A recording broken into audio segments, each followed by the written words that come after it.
picture if you've never seen us before. I'm Katie Hern. I'm on the right there in the blue shirt, and Myra is on the left. And we're available anytime for follow-up conversations and email. And so our emails are there, and then you'll see this slide again at the end so that you can contact us if you have more specific questions than are addressed in the webinar today, where we want to be in an ongoing conversation with you. So here's the agenda for today. We're going to start by just walking through the why behind accelerated English and math pathways, and then briefly introduce the CAP community of practice and give an overview of the requirements.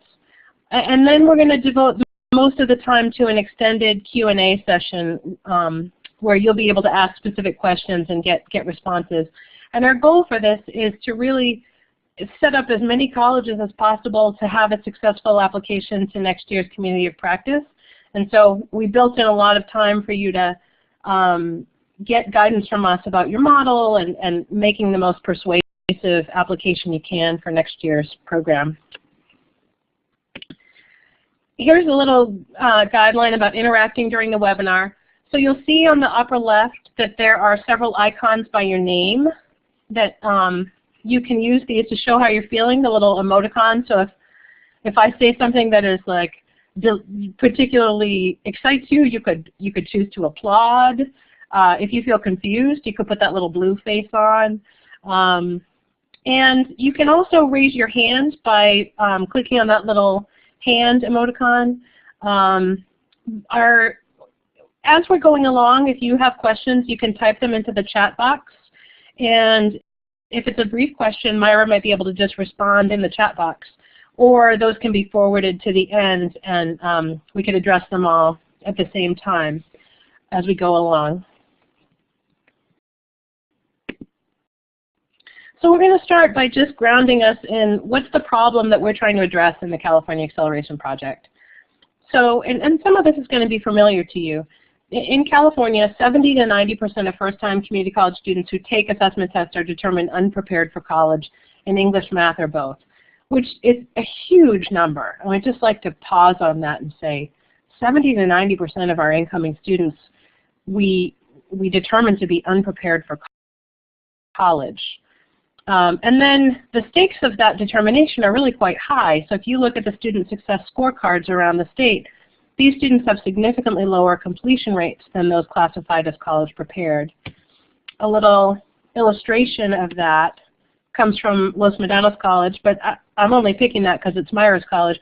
You could look at any student success scorecard for a college, and you're likely to see a really wide gulf between the group of students that is classified as college prepared and what is their completion rate compared to those who are classified as unprepared for college.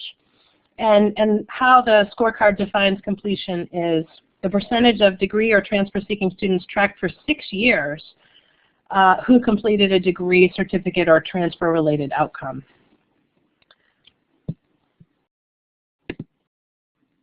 So just to describe what is, our traditional approach to students that we consider unprepared is to require them to take between 1 and 4 semesters of basic skills courses before enrolling in college-level English and math.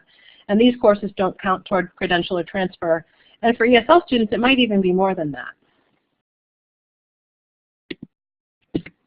And what we're learning from national research, as well as research in California, is that this system, which was set up to support student success, is having an unintended consequence of weeding students out of college. So the more levels of developmental courses a student must go through, the less likely that student is to ever complete college English or math. This comes out of a national study by the Community College Research Center at Columbia. They were studying 57 colleges that are part of Achieving the Dream, and this is what they found. And if you look at that inside California, you can see that the national trends are definitely playing out in our state. So this is what you're seeing here is statewide data from the Basic Skills Cohort Tracker, and it's a 3-year period between fall 2009 and spring 2012. So in English writing, if a student started 1 level below college English, 48% of those students completed a transfer level English course in 3 years. If they started 2 levels below, it's 34%, and if they started 3 or more levels below, it's just 19%. And then in math, it's bleaker than that even.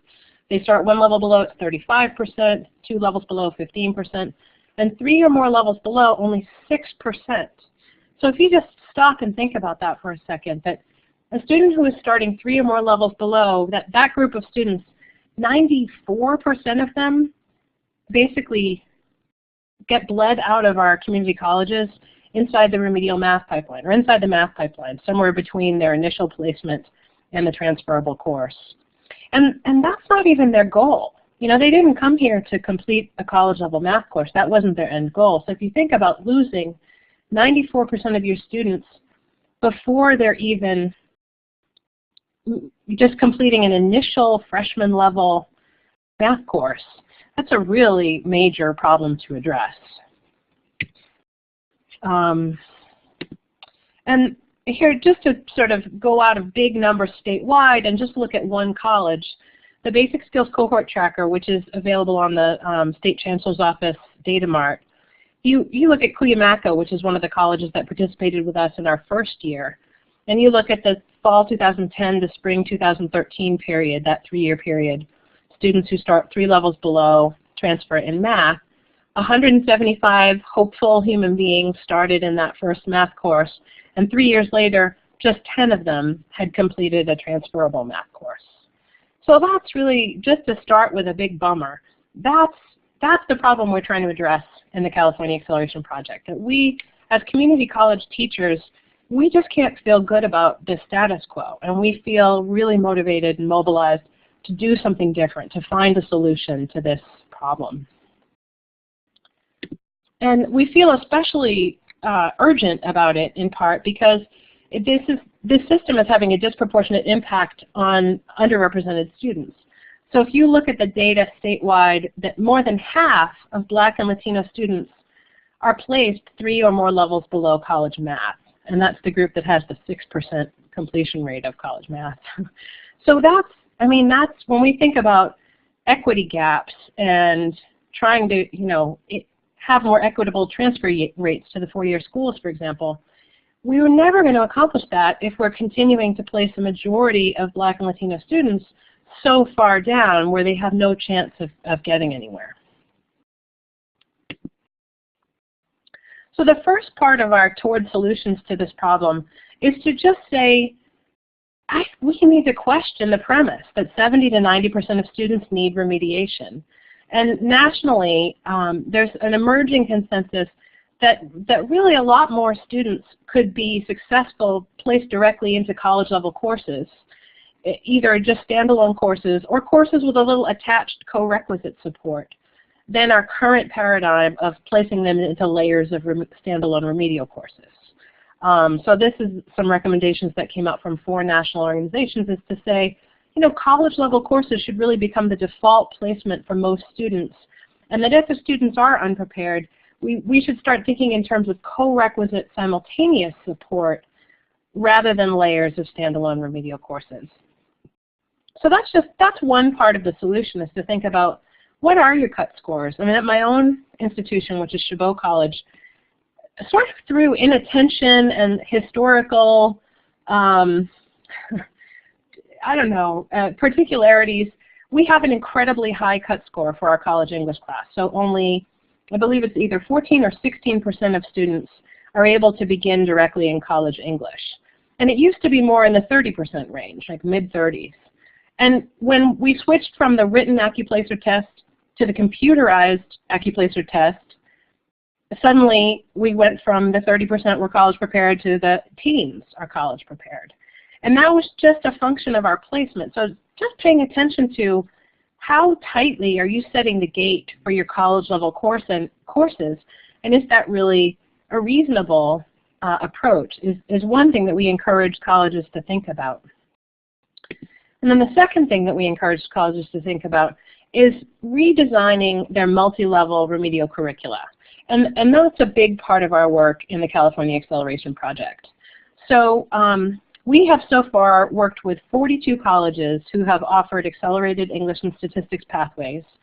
And the first year group, the ones that started offering them in 2011 and 12, have actually had enough time to have some longer term student outcomes data to share. And so the RP group is doing a study of those colleges, and we have some preliminary findings from them. And this is the why behind rethinking your remedial sequences. So in the early CAP pilots in English, accelerated students were 2.1 times more likely to complete a college English class than students in the traditional sequence. And that's controlling for all sorts of other things that might influence it, their GPA, their prior history, their race, ethnicity, socioeconomic status.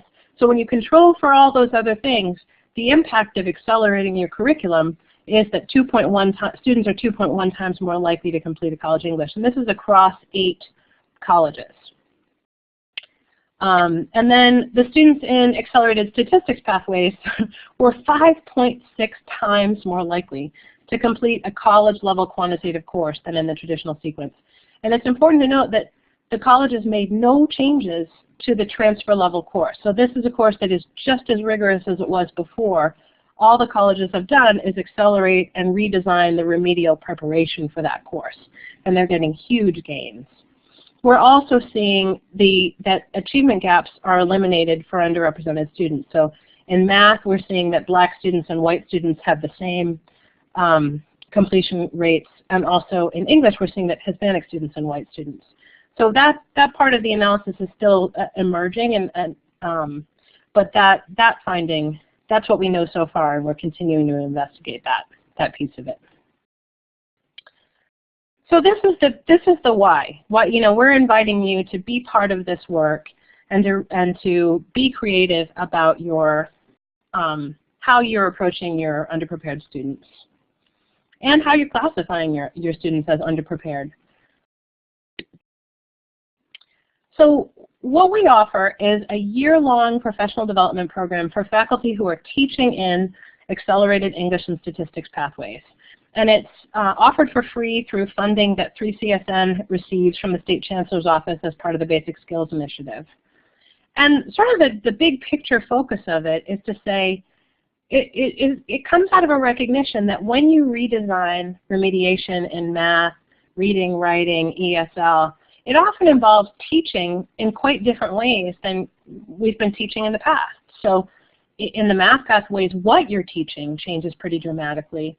And in both pathways, I'd say how you're teaching might need to shift, given that you have a pretty mixed student population in the room and you don't have as long in remediation to get them up to the college level. So the focus of this program is really on the classroom. So what can teachers do to be successful with students inside these redesigned accelerated pathways? How do we approach that? What kinds of, on the English side, what kinds of reading and writing do we give them? How do we handle grammar? On the math side, how do you provide remediation inside the context of statistical analysis? And rethinking the idea that you have to build all the smaller parts first before you get to statistical analysis. Flipping that and saying, let's begin them with statistics on day one. And if they're weak in some of the more elementary math that is required for those tasks, we'll build in support right in that moment, just in time. Another part of being so there are 3 in-person workshops, and you can see the dates here. So when you're thinking about applying, you want to think about, can your team make these dates work? So the first one is Friday through Sunday, June 6th through the 8th at Fullerton College. The Fall Institute is Friday through Saturday, September 5th and 6th in Northern California. Sometimes it has been at Chabot, my own home college, but probably Greater Bay Area is what we're looking at. And then the Winter Institute, January 30th and 31st, also in Northern California. And then in between those gatherings, when all the colleges come together, Myra, Snell, and I are available for online and phone coaching and sharing of materials to help you successfully build your own local approach to acceleration and teach inside those models. And then you just have this amazing benefit of being in a group of innovative teachers who are really committed to student success and equity and doing incredibly creative things in the classroom, and it's just very enriching. So the requirements are, and this is just a distilled version of the application guidelines that we distributed It's available on the CAP website, and also we distributed it through the several listservs. But just to review it, participating colleges are required to offer at least 2 sections of an accelerated pathway in 2014-15. So what we mean by accelerated pathway very broadly is just a pathway that shortens students' time in remediation by 1 or more semesters. And the reason you have to offer it within 2014 is that our focus in this program is to support you to teach those classes. So if you're not going to offer it until 2015-16, then I would say this year might not be the year to apply, because it's not, we don't want you to, it's not focused on developing or getting those courses in place. It's focused on teaching in those courses. But we are available as resources to you. If you're at an earlier stage of working on this, we are available as resources to help you develop successful pilots and navigate all of the political and substantive complexities that are involved in that, and getting curriculum approved and all of that. And then so that's the basic requirement, but then we also encourage you to think about, does what you're imagining doing fit with the emphasis that we have inside CAP? So in math, we emphasize pre-statistics courses for students who will take statistics to fill their GE requirements. So this is not for STEM students going into calculus-based majors or heavy math-intensive fields. This is for everybody else. So, you know, if a student's a journalism major or thinking about sociology, administration of justice, arts, and to transfer their GE requirements are just one quantitative reasoning class, and statistics is a good choice for them. So thinking about designing a remediation pathway that leads to statistics instead of the current algebra-based curriculum. In English, we emphasize the integration of reading and writing and a curricular design principle that we call backwards design. So we say, well, to be ready for college English, students need the same kinds of assignments they'll see in college English, but with more time and support to be successful. So those of you from Southwestern, when you identify yourself as saying, I teach all levels of composition, I think you're actually, that makes you more well aligned with this vision, because if you teach 1A, then you could teach a sort of a junior varsity 1A to students who are just not as good at the game yet. And that's sort of the vision of on the accelerated English side. You don't have to, if you have separate reading and writing right now and that is politically just too big of a ball of wax to try to take on, that's fine. But the curricular approach that we emphasize is that these accelerated classes really benefit from attention to both reading and writing. So you might think about building a cross-disciplinary team that has reading and writing teachers on it. You might some colleges have started with writing because that's where they had the ability to move right away, and thinking about how to integrate reading later. So it's not an absolute that it has to be an integrated class, but that is in terms of the pedagogical emphasis that we have, that is a big part of it. We encourage models that enable students to proceed directly into the transfer level course without additional remediation. So one of the things we're seeing in the third-party evaluation from the RP group is that when colleges, they accelerate, but not very much. So they might have had a 4-course sequence, and now they have a lower level acceleration, and then a level that is maybe closer to the transfer level.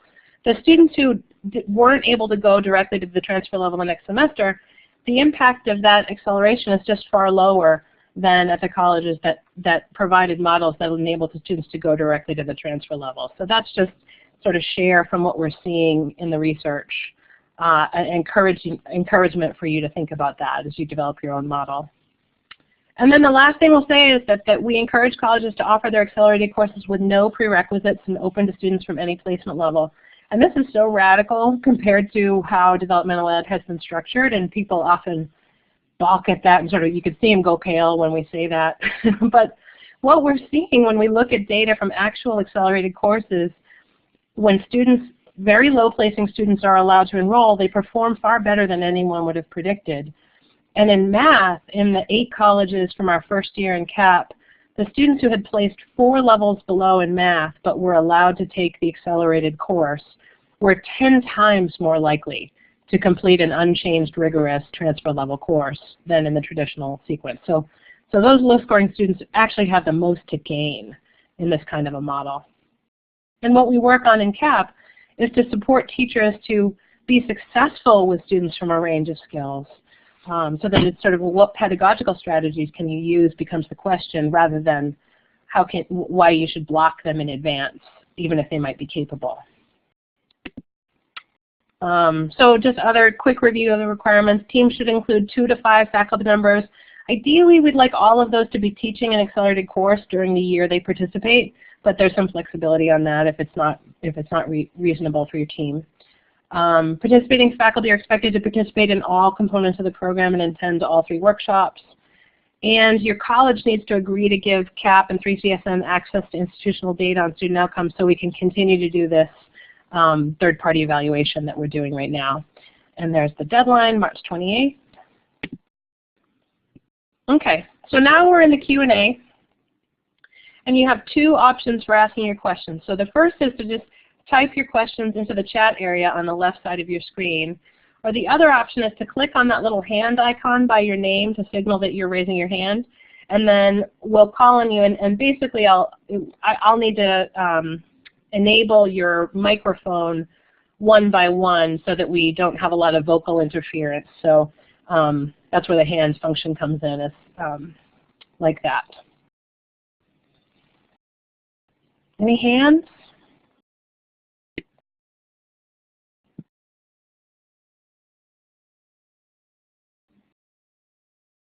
Oh, I see Lauren is typing.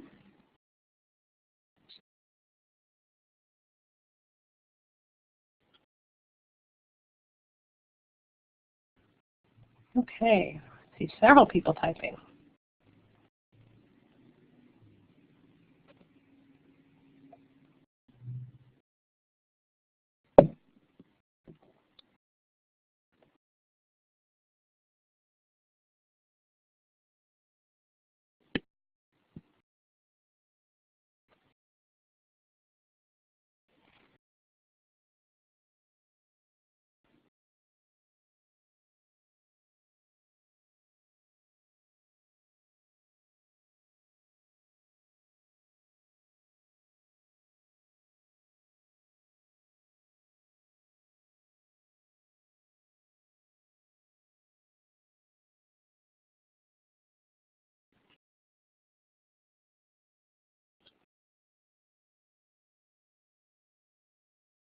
Okay, so I'll start.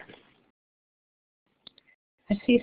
Actually, I'm gonna hold off and give you some more think time. Several of you are still writing, so I'll hold off on responding until people have posted. Just got a little ding. I don't know what that is.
Okay, really good questions coming up.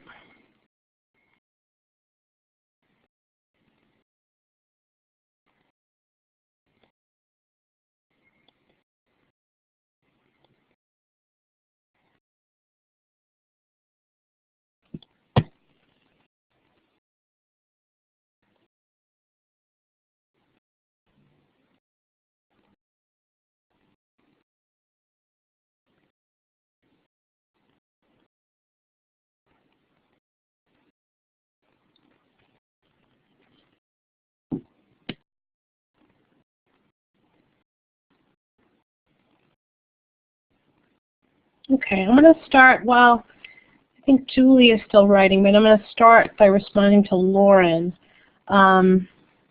Lauren says, we're thinking of a model that would allow students to take one of our Dev English courses along with a 2-unit SI course. Ultimately, students would be able to move immediately into transfer English after taking both of these courses together.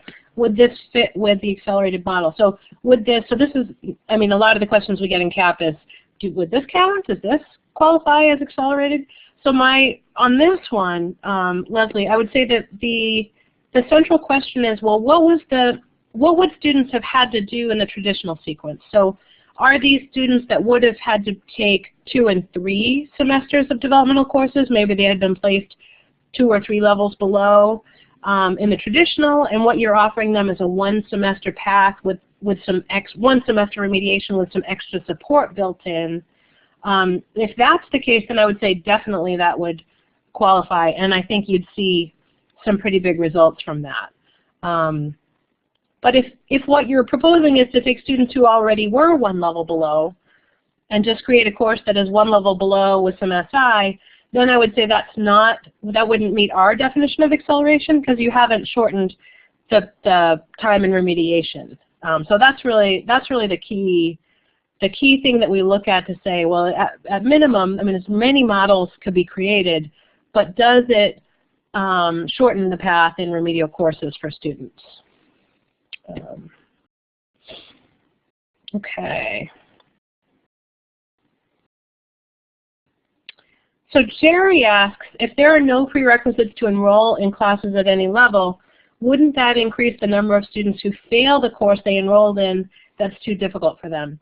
So I think that's the sort of fundamental question for people who are coming from a more traditional approach to developmental courses is to think that. And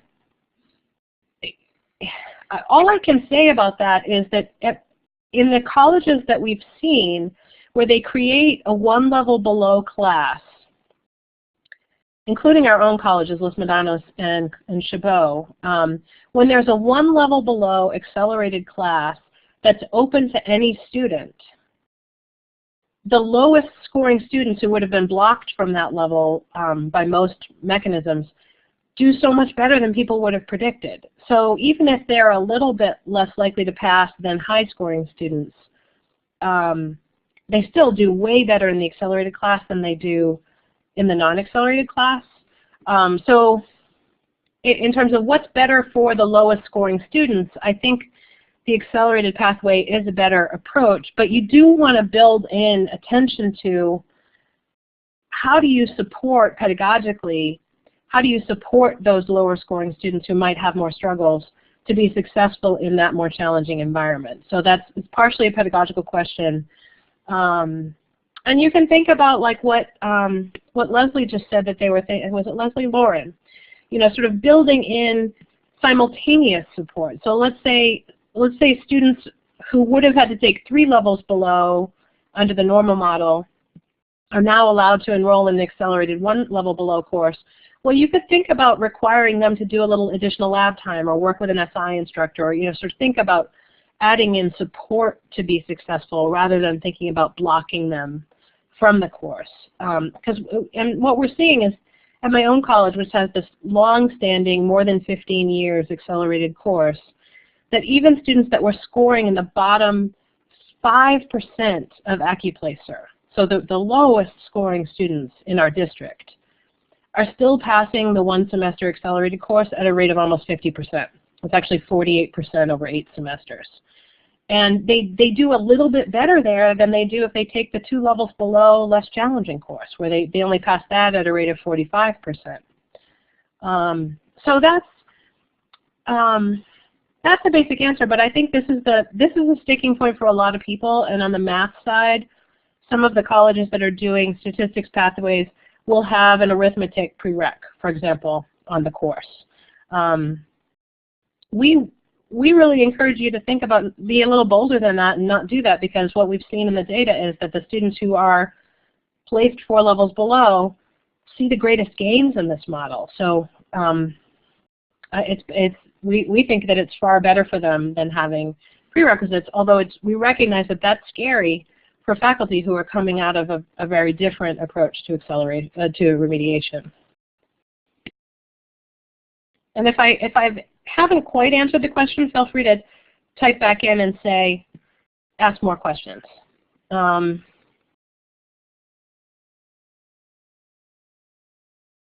Okay.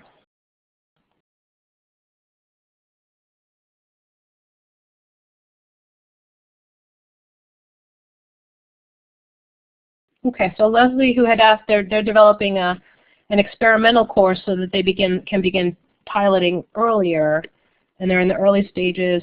We presently have 2 developmental courses, one 5-unit and another 4-unit, and we're thinking the accelerated course would be 6 units. One question is whether there's an ideal meeting schedule for such a course. That's a really good question. I don't know that I can say that there's an ideal meeting schedule. 6 units is a lot. That's a lot of class time. I think a lot of the models that we're seeing are more in the 4 or 5-unit range. 6 units is a lot of class time, so that would that work out to be, let's say, 3? You could do it twice a week for 3 hours. You could also do it maybe 4 days a week for less class time. I think that's a product of your student body and what are the norms of your own context. So the one thing I'd say is don't put it at a terrible time.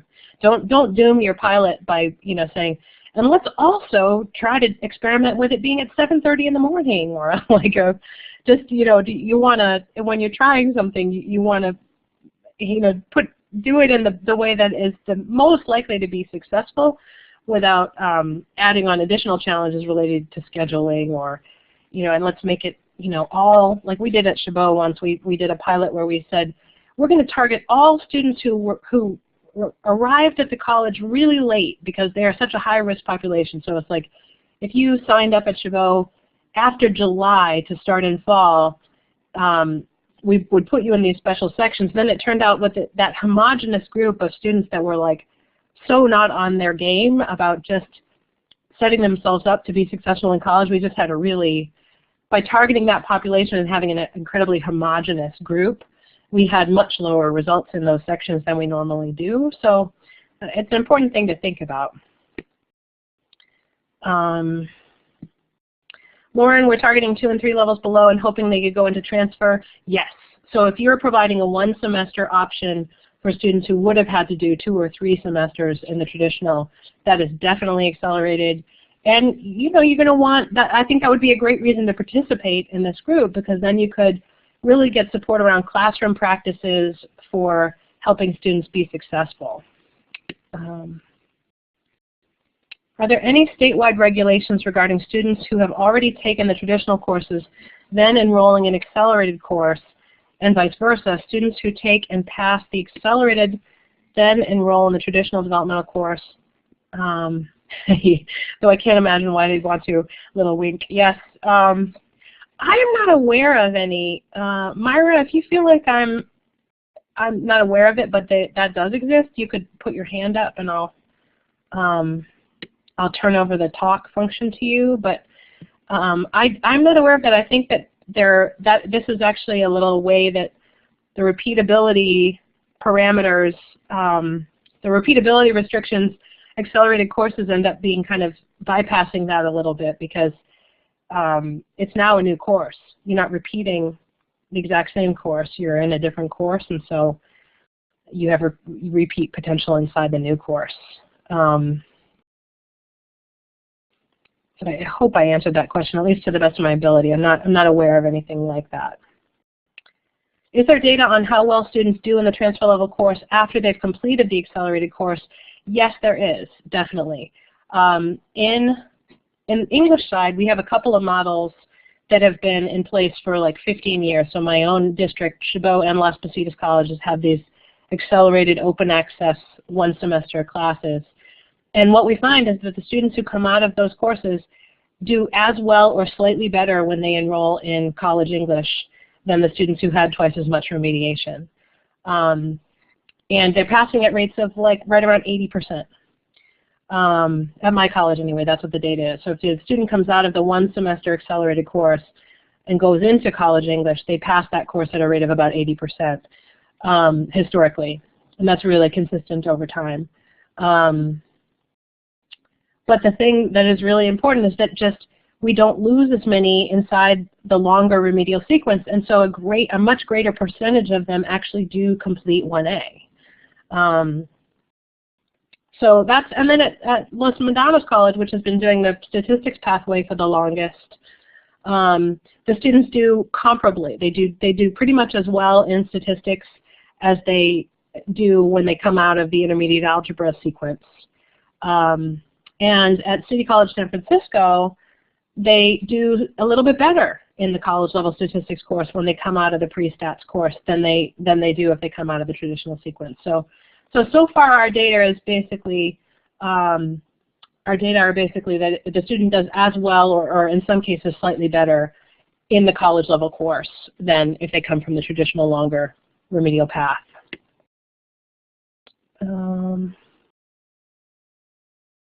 Has Chabot managed to retain students at pretty high rates during the semester, or have you seen some attrition, for example, students withdrawing because they feel overwhelmed by the accelerated curriculum? What's the typical withdrawal rate in accelerated English? So one thing, this is not, I want to answer it not just in terms of Chabot, but actually in terms of the other colleges we've worked with, because we're now in our third year with colleges, and so there's lots of campuses that are switching to a more high challenge, high support, accelerated model with CAP. And they, anecdotally, the faculty are reporting that they have much higher retention and that students are motivated and engaged by the higher level of challenge, and so that this sort of counterintuitive expectation, they were afraid to overwhelm students, like I see in that question, but then inside the classroom they find that the students are really jazzed about being asked to think about interesting topics and engage, and that higher level of challenge is mobilizing more motivation and also therefore greater retention. And I would say that that's true at Chabot as well, that our accelerated course has better retention rates than our 2 levels below course, where if the students choose the slower path and they take the first semester of that slower path 2 levels below, that's where we have our highest withdrawal rates in the department.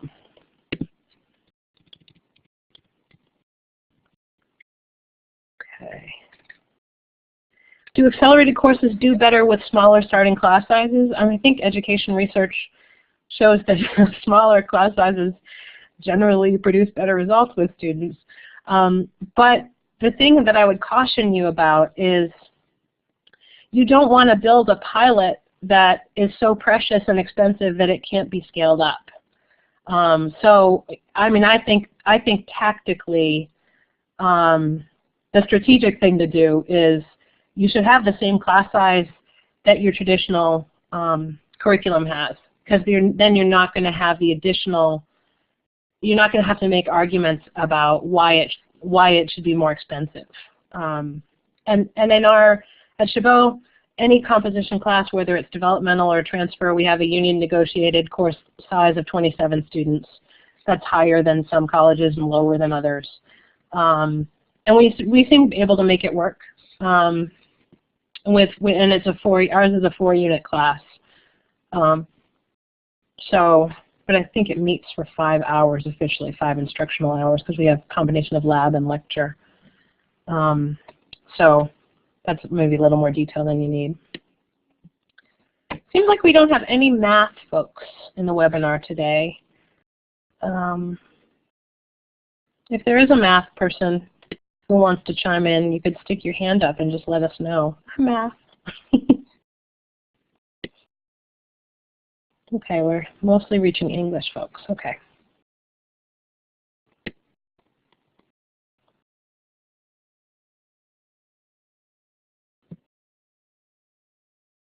Oh, yes. Myra made a really good point. I want to just elaborate on that a little bit since I have the mic. I think as teachers, community college teachers, most of the data that we've ever had access to historically has been course success rates. So if our IR office gives us any data at all, it's usually course success rates. And so our focus has been on the course success rate. But inside CAP, we're encouraging you not to focus so narrowly on that needle of course success rates, but to think about what percentage of the students who start at a given level of basic skills actually go on to complete the college level transferable course. So it's a more long-term measure of how many who start 3 levels below, 2 levels, who would have had to do 3 or 2 levels below, and now have an accelerated option. What's their completion rate of the college level course? That's where the gains happen. Your course success rates may fluctuate. It's possible that your accelerated course may have a lower success rate than your existing 1 level below course. That is certainly possible. But we would encourage you not to be too worried about that.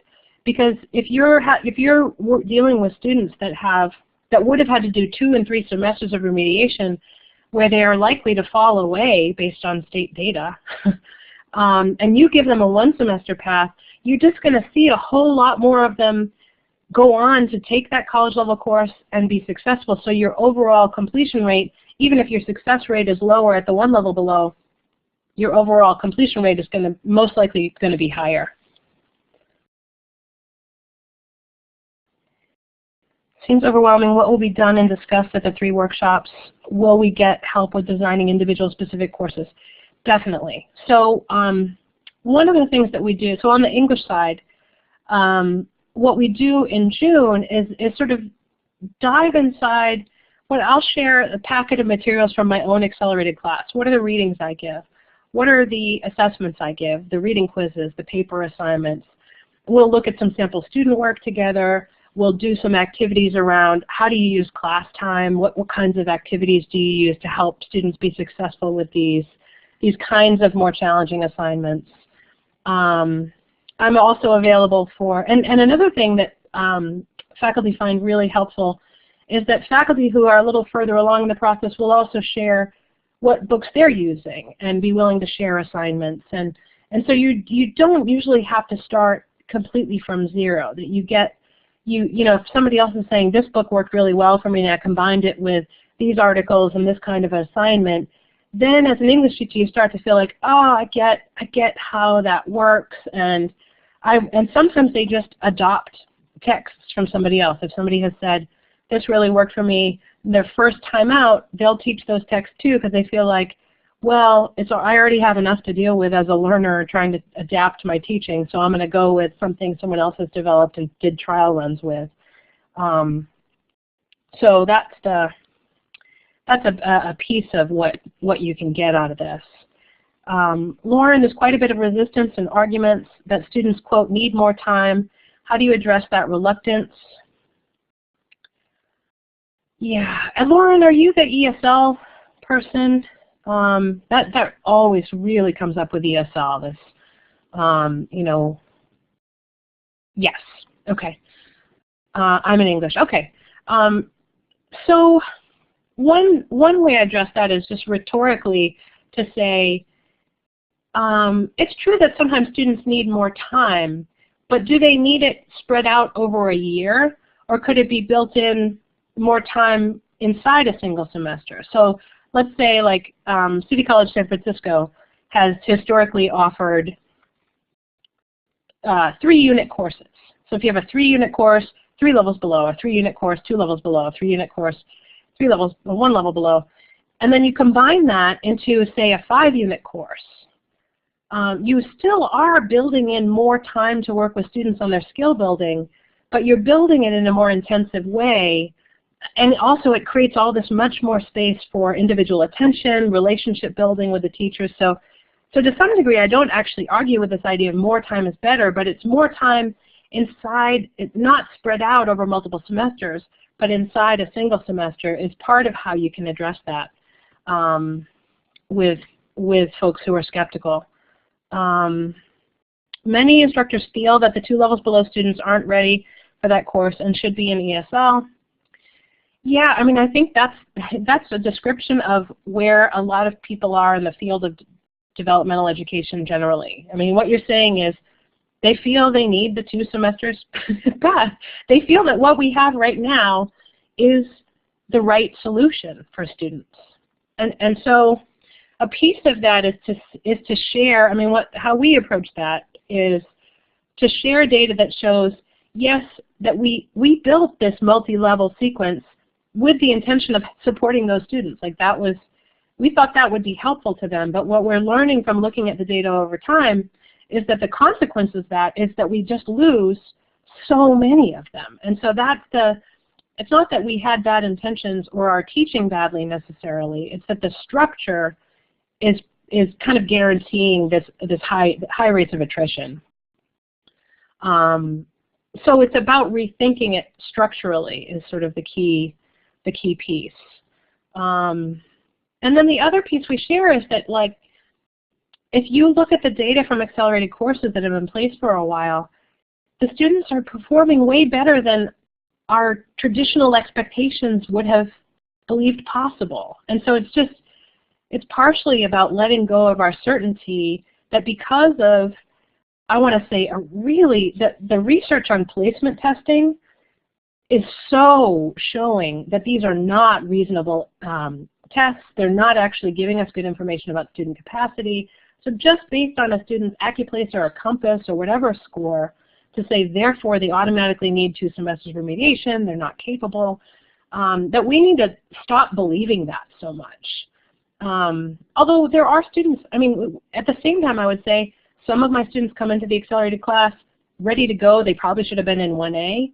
And then others come in really needing a lot of skill building. So I'm not saying that there's not a range of skills, but I think we know empirically that continuing to think in terms of these multi-layered sequences is not the way to get at that. And we need to think differently pedagogically as well as structurally.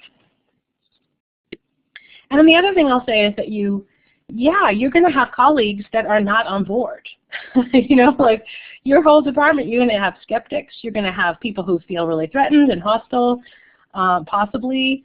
So, you know, you may not, when you're just starting out, you may not have everybody convinced and on board. But I would say don't let those people have veto power over something that you're trying to do on behalf of your students.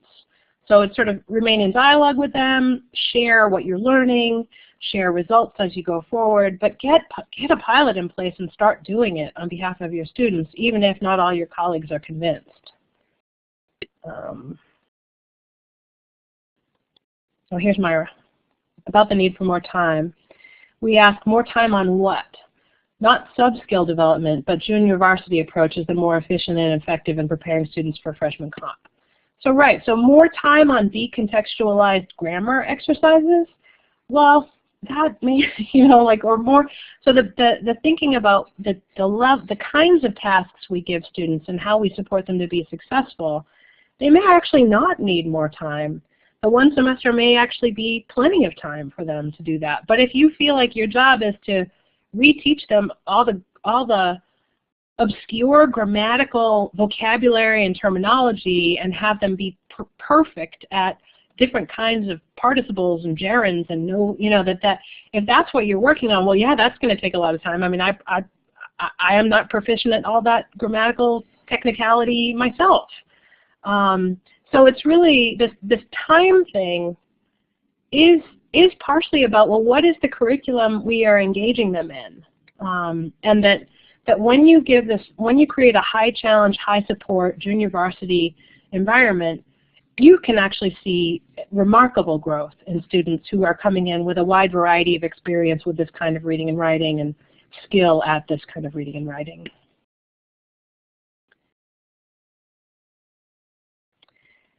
So here's a question from Katie. In your opinion, who is the ideal student for accelerated courses? Also, how do you prepare students for the workload and pace of the class without feeling like you're trying to discourage or scare them? Yeah. In my new, you know, if you had asked me that question 7 years ago, before I was as clear about the need to rethink multi-layered remediation, I might have said, well, you want the more motivated students. You want the students that are closer to 1A level. I mean, a lot of my colleagues, I think, would still answer the question that way. And you want to discourage the students who really, are really lower skilled and they need the 2-semester path. But I don't think that anymore. I mean, I really think, I had a student last semester who was not a native English speaker. She was a Spanish language speaker, and she had learning disability issues that meant she had an IEP in high school. And she was really struggling with the reading in my class. We read like 400 to 600 pages of nonfiction text in my class on, around the theme of human psychology. She was working really hard. She did rewrites for me on every paper. I met with her a lot outside of class.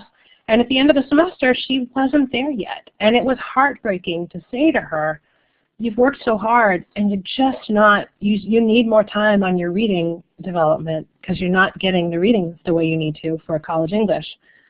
That was a hard conversation, and she cried, and I felt really bad. And I think that's why teachers think, oh, we really need to keep offering the slower path. But on the other hand, I think that the level of challenge and the modeling from the stronger students and being in a collaborative environment with a lot of stronger students and being asked to stretch for the higher level of skill, I think she learned a whole lot more in that class than if I had tried to baby step her more. And she hadn't been in that rich environment with all those peers.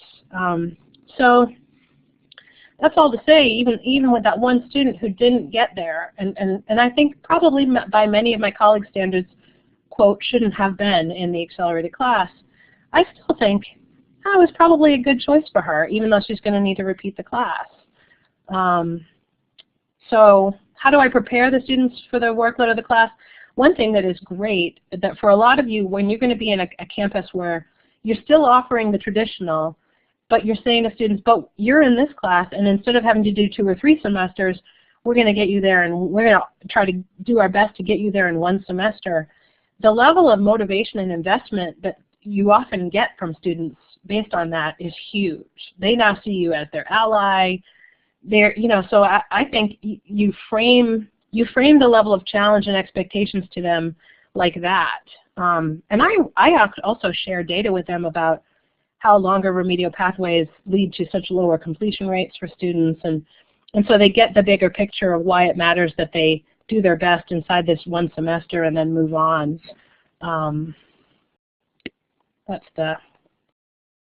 Okay. So some of you, I think it was John who was sort of feeling overwhelmed.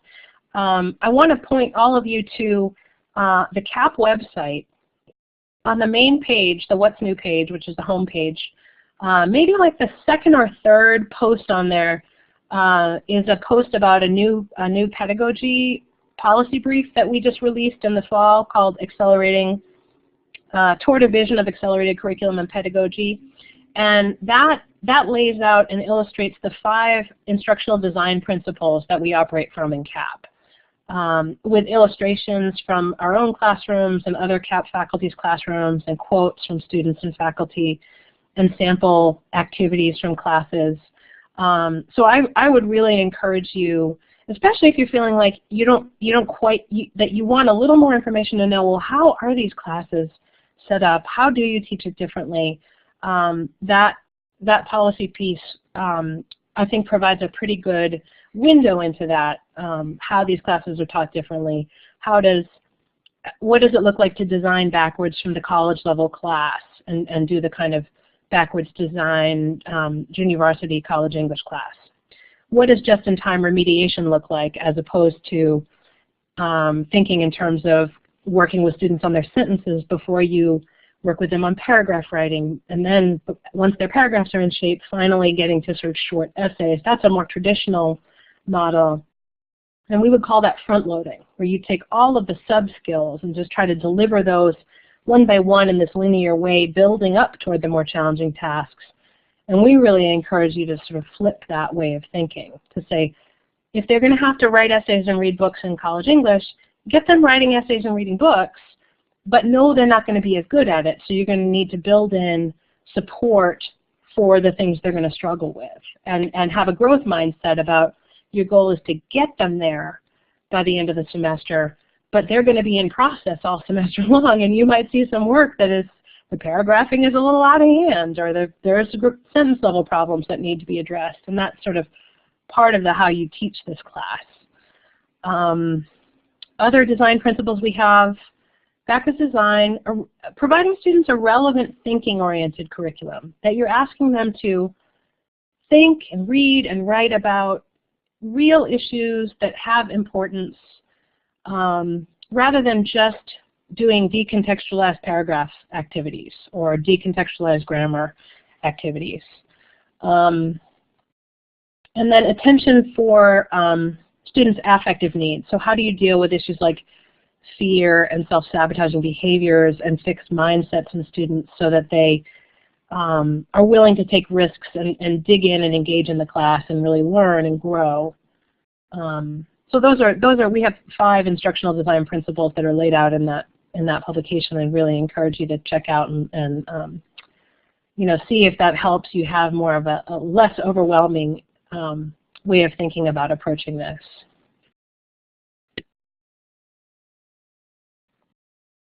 Okay.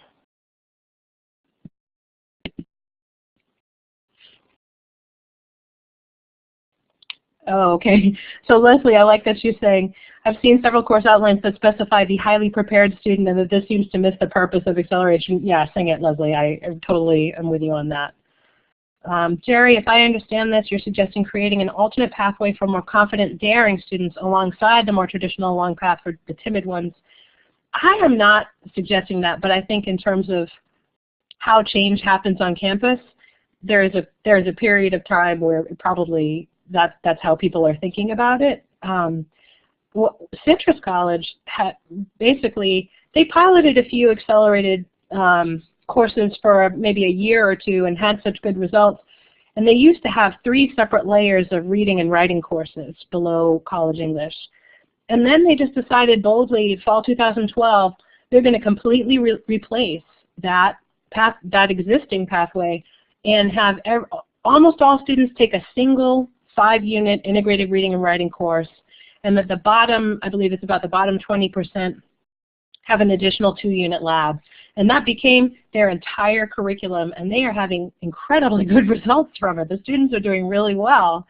But that was particular to the culture of Citrus College. I mean, they were able to navigate that kind of change and bring people on board and make that happen across all of their department, reading and writing, and integrate. Most campuses I'm aware of are not able to pull something like that off, so it's more like you create an alternate pathway alongside the more traditional one. But I don't think of it as you should pitch it to more confident, daring, and more timid go here. It's more like, I don't know, the ones who end up in the accelerated you're going to most likely, based on what we're seeing, get better results with. So, oh, here's Myra.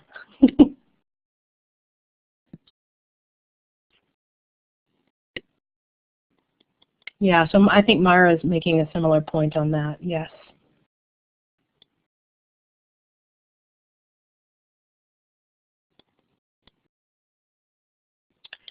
Okay, Stephanie, in ESL, most of the accelerated courses focused at 1 and 2 levels below transfer, or are there ones that are targeted to lower level students too? That's a really good question. The ones that we are working with inside CAP are tending to be focused on an accelerated pathway through the transfer level English course for students that really want to get moving on their transfer goals. I think it's a really open question for the field. We've only had a few ESL colleges, I think maybe 3, Laney, Palomar, and Cuyamaca, specifically work with us in the ESL area. And they have tended to be more nearer to the transfer level. What does accelerated ESL look like for students who are starting at lower levels? I think that's an open question. And so I think it's a really important question for the field, but I don't presume to be able to answer that as a non-ESL teacher. And I think that the field as a whole, I'm paying attention to what the ESL folks are doing, and I don't think that we are really, I haven't seen people grappling with that so much in this context yet. Okay. I think Julie is still typing. So I'm mindful of time. We are at the end of our official time period. I'm also happy to, if Julie's still typing, if people have some lingering questions they want to still ask, feel free. But I also want to encourage you to just treat this as an opening in the conversation, and that you can follow up with both me and Myra if you run into questions or concerns that haven't been addressed today, or want to talk more specifically about your local college's plans. That's what we're here for. That's a big part of our work in 3CSN. So please do. I'm going to advance to the next page and just remind you of how to contact us. And then I would say, if you don't have any further questions, thank you for being part of it, and you can feel free to sign off. And then if you do have questions, we'll stick around